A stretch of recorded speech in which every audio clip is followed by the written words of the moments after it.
1,86,000 करोड़ के कोयला घोटाले में 2 और एफआईआर दर्ज कर ली गई हैं। सीबीआई की टीम 6 शहरों में 16 जगहों पर छापेमारी कर रही है।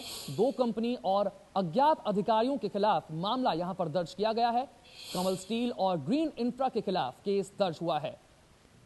तो 6 शहरों में 16 जगह पर छापेमारी कर रही है सीबीआई की टीम। सीधे रुख करते हैं हमारे संवाददाता ओम प्रकाश तिवारी का। ओम प्रकाश, 6 शहरों में 16 जगह पर छापेमारी हो रही है, 2 और एफआईआर दर्ज कर ली गई है कंपनियों पर। क्या आरोप लग रहे हैं इन कंपनियों पर? तो विशाल, ग्रीन इंफ्रा और कमल स्टील की ये जो 2 कंपनियां हैं, इनको कोल आवंटन 2006 से 2009 के बीच के दायरे की जो सीबीआई इंक्वायरी कर रही है इस बीच का ये केस है। और सीबीआई का कहना है कि इस दौरान इन लोगों को कोल ब्लॉक आवंटन हुआ था। सीबीआई ने इस मामले में जांच के दौरान पाया है कि इन दोनों कंपनियों ने जो दस्तावेज पेश किए थे कमेटी के सामने और जो दस्तावेज जमा किए थे कोल ब्लॉक लेने के लिए, उनमें काफी जो जानकारियां दी गई हैं वो गलत हैं।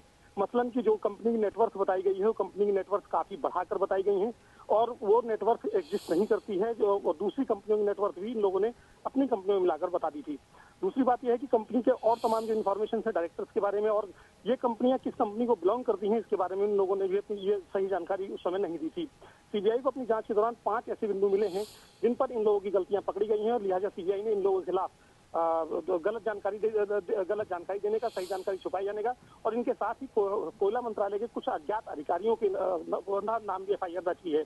फिलहाल सीबीआई की छापेमारी जारी है विशाल, और इस मामले में अब तक सीबीआई को 9 एफआईआर दर्ज कर चुकी है विशाल। और इन कंपनियों के बारे में ओम प्रकाश क्या जानकारी मिल रही है? क्या इनके मालिकों के बारे में क्या जानकारी मिल रही है? कहाँ की ये कंपनियां हैं? विशाल, ये कंपनियां जो है वो बताई गई हैं कि इन कंपनियों के मालिकों ने अपने डायरेक्टर्स के बारे में जो इन्फॉर्मेशन दी थी उसमें भी काफी हद तक जो जानकारी दी थी वो सही नहीं पाई गई है। तो लिहाजा उनकी भी जांच चल रही है। जो राउरकेला एक जगह है वहां पर एक कंपनी बताई जाती है कि कंपनी का वहां पर भी कुछ डायरेक्टर्स रहते हैं। सीबीआई कहना है कि अभी रेट्स अपने आरंभिक चरण में है, लिहाजा रेट्स का आरंभिक चरण पूरा होने के बाद कुछ और जानकारियां दी जाएंगी और अभी तक की जांच के दौरान कुछ ऐसे महत्वपूर्ण दस्तावेज सीबीआई को मिल गए हैं जिनसे साबित होता है कि इन कंपनियों ने गलत जानकारी दी थी। बिल्कुल साबित ये हो रहा है कि इन 2 कंपनियों ने गलत जानकारियां दी थी। कोल ब्लॉक आवंटन के वक्त जो दस्तावेज इन कंपनियों ने पेश करे थे उसमें कंपनी के बारे में गलत जानकारियां दी गई थी और इसी को लेकर कमल स्टील और ग्रीन इंफ्रा कंपनियों पर 2 एफआईआर जो है अब दर्ज कर ली गई हैं। लेकिन ये पूरा कोयला घोटाला आखिर है क्या, आइए आपको बताते हैं सिर्फ 100 सेकंड में। क्या है कोयला घोटाला? संसद में पेश की गई बिना नीलामी के कोयला खदानें बांटने पर सीएजी की रिपोर्ट में कहा गया कि 2004 से 2009 के बीच कोयला खदानों के ठेके देने में अनियमितता बरती गई। बेहद सस्ती कीमतों पर बगैर नीलामी के खदानों से कोयला निकालने के ठेके निजी कंपनियों को दिए गए। इससे सरकारी खजाने को 1,86,000 करोड़ रुपए का अनुमानित नुकसान हुआ है। सीएजी ने 25 कंपनियों के नाम का जिक्र अपनी रिपोर्ट में किया है। जिन कंपनियों के नाम रिपोर्ट में दिए गए हैं उनमें मुख्य हैं SR power, Hindalco, Tata steel, Tata power और जिंदल स्टील एंड पावर।